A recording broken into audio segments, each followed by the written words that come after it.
بسم اللہ الرحمن الرحیم وَلَقَدْ يَسَّرْنَا الْقُرْآنَ لِلذِّكْرِ فَهَلْ مِن مُدَّكِرٍ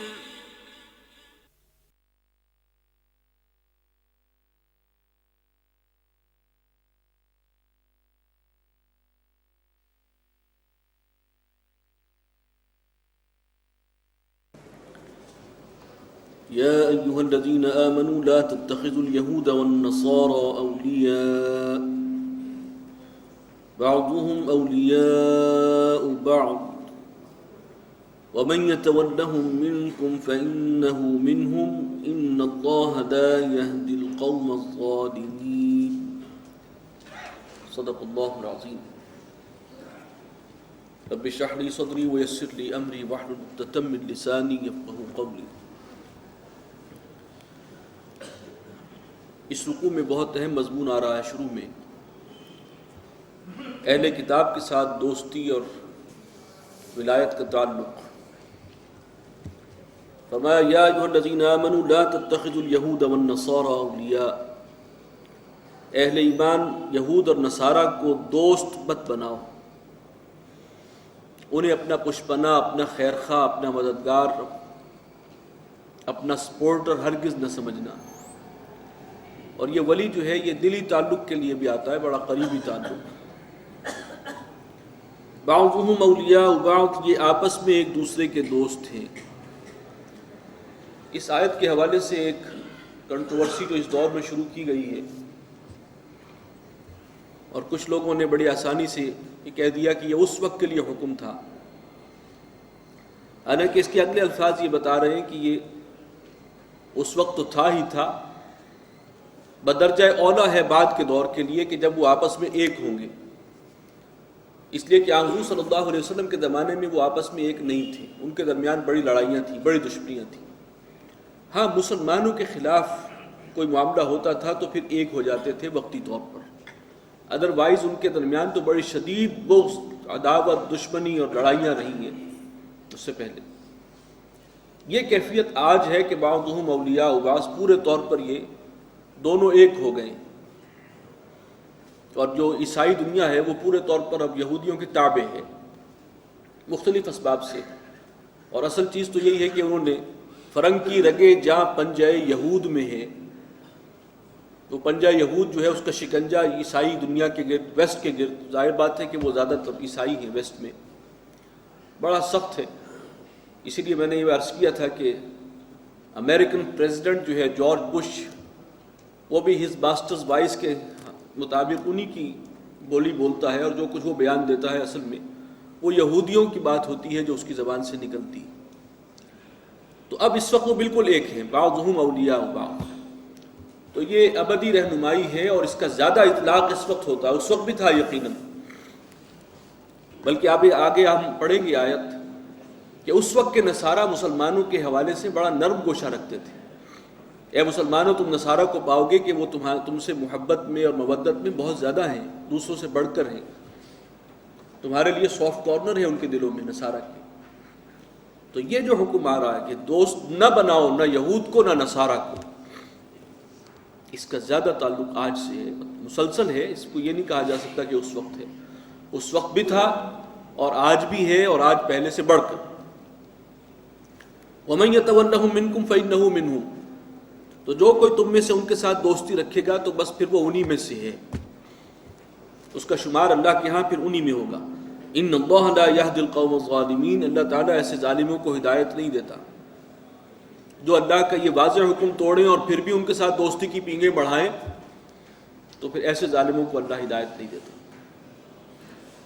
فَتَرَى الَّذِينَ فِي قُلُوبِهِم مَّرَضٌ، تو تم دیکھو کہ ان لوگوں کو کہ جن کے دلوں میں روگ ہے، بیماری ہے، نفاق کا مرض ہے، یسارعون فیہم، وہ انہی سے محبت کی پینگیں بڑھاتے ہیں، انہی کی صفوں میں گھستے ہیں، جا جا کے انہی سے ملتے ہیں. یہ بالکل نقشہ وہی ہے جو ہمارے حکمرانوں کا ہے آج. ہم ہوئے، تم ہوئے کہ میر ہوئے، اس کی زلفوں کے سب اسیر ہوئے، وہ نواز شریف صاحب ہوں، وہ بے نظیر ہوں، وہ مشرف ہوں، سب وہیں سے جا کے جو ہے وہ مینڈیٹ لے کر آتے ہیں، اور وہیں جا کر اپنے لیے کوئی خیر سگالی کا کلمہ اگر ان کی زبان سے ان کے لیے نکل گیا تو یہ سب سے بڑا سرٹیفکیٹ ہے۔ تو بھاگ رہے ہیں انہی کی طرف، انہی میں گھستے ہیں جا کر۔ یقولون نخشى ان تصیبنا دائرہ، اور کہتے یہ ہیں کہ ہمیں اندیشہ ہے کہ ہم پر زمانے کی گردش نہ آ پڑے، کوئی مصیبت میں نہ ہم پھنس جائیں۔ ہم ان کے ساتھ بنا کے اس لیے رکھتے ہیں کہ کہیں ڈیفالٹر قرار نہ دے دیے جائیں، کہیں یہ نہ ہو جائے اور کہیں وہ نہ ہو جائے، تو اس لیے ہمیں ان کے ساتھ یہ تعلق رکھنا ہے اور انہی کو اپنا مائی باپ سمجھنا ہے اور انہی کو اپنا سپورٹر سمجھنا ہے۔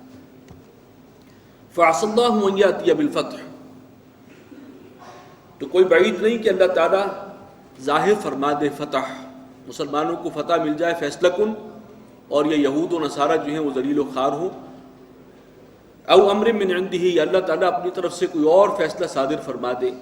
فَيُصْبِحُوا عَلَى مَا أَسَرُّوا فِي أَنفُسِهِمْ نَادِمِينَ، تو پھر یہ لوگ جو ہیں جو اس وقت ان سے دوستی کی پینگیں بڑھاتے ہیں، یہ اپنے کیے پر ندامت محسوس کریں گے، پچھتائیں گے اپنے دلوں میں۔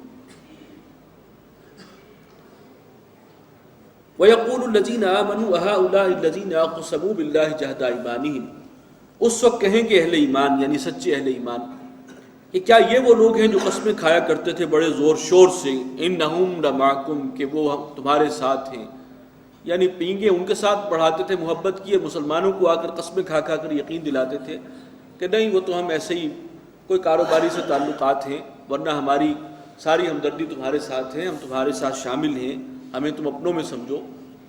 لیکن حرکتیں وہ تھیں، تعلقات ان سے تھے، توقعات ان سے تھیں، پش پناہ انہوں نے ان کو سمجھا ہوا تھا۔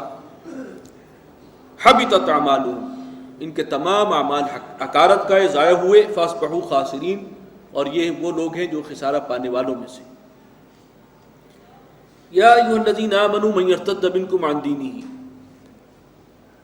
اے اہل ایمان تم میں سے جو کوئی پھرے گا اپنے دین سے، واپس لوٹے گا، فسوف یأتی اللہ بقوم، اب اس تناظر میں دین سے پھرنا کیا ہے؟ اللہ کے احکامات کی نافرمانی، معصیت، اللہ کے احکامات کو نظر انداز کر کے، اور اللہ کے دشمنوں کے ساتھ اپنی دوستی کی پینگیں بڑھانا، ان سے تعلقات بڑھانا، انہیں اپنا خیر خواہ سمجھنا، یہ تناظر میں تو یہی ہے، یہ ارتداد ہے۔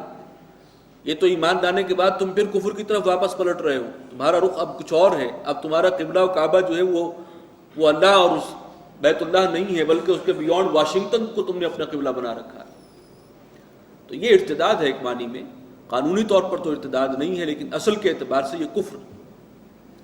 تو جو کوئی تم میں سے اس قسم کی حرکت کرے گا اور اللہ کو چھوڑ کر اور اللہ کے دشمنوں کو اپنا دوست بنائے گا اور دین سے اس طریقے سے واپس پھرے گا، فسوف یأتی اللہ بقوم یحبهم ویحبونہ، تو اللہ تعالیٰ کسی اور قوم کو لے آئے گا، یعنی تمہیں ریجیکٹ کر کے، تمہیں معزول کر کے، تمہیں ملیامیٹ کر کے، اور پھر کسی اور قوم کو ہدایت دے دے گا۔ یحبهم ویحبونہ، اور وہ لوگ ہوں گے کہ جو اللہ سے محبت کرتے ہوں گے، اللہ ان سے محبت کرے گا اور وہ اللہ سے محبت کرے گا۔ وہ ایسے کام کریں گے کہ جن سے اللہ راضی ہوگا، یہ نہیں کریں گے کہ اللہ کے دشمنوں کے ساتھ دوستی کریں، وہ وہی کام کریں گے جن سے اللہ خوش ہے، چنانچہ وہ اللہ سے محبت رکھیں گے، اللہ ان سے محبت کرے گا۔ اذلۃ علی المؤمنین، اور یہ جو پسندیدہ ہے کردار اللہ کی نگاہ میں جس کا ذکر آ رہا ہے، اس کا ایک اور وصف یہ ہے کہ وہ اہل ایمان کے حق میں نرم چارہ ہوں گے، اذلہ ان کے آگے پیچھے ہوئے، اعزۃ علی الکافرین، اور کافروں کے خلاف آہنی چٹان، بہت زبردست موقف ان کا مضبوط، استقامت کا مظاہرہ، یہ ہے ان کا کردار۔ یہ نہیں ہے کہ ان کے آگے بچ جائیں اور ساری جو ہے وہ سختی جو ہے وہ مسلمانوں پر ہو رہی ہے، اور جو ہے ان کو پکڑ دھکڑ کر کے جو ہے حوالے کیا جا رہا ہے ان اللہ کے دشمنوں کے، یہ بالکل برعکس ایک تصویر ہے۔ یہاں فرمایا کہ اذلۃ علی المؤمنین، مسلمانوں کے حق میں، اہل ایمان کے حق میں نرم چارہ، ان کے لیے سراپا رحمت و شفقت، اور کفار اللہ کے دشمنوں کے مقابلے میں آہنی چٹان۔ یجاہدون فی سبیل اللہ، وہ جہاد کریں گے اللہ کے راستے میں، یہ جہاد کا راستہ ہے۔ ولا یخاف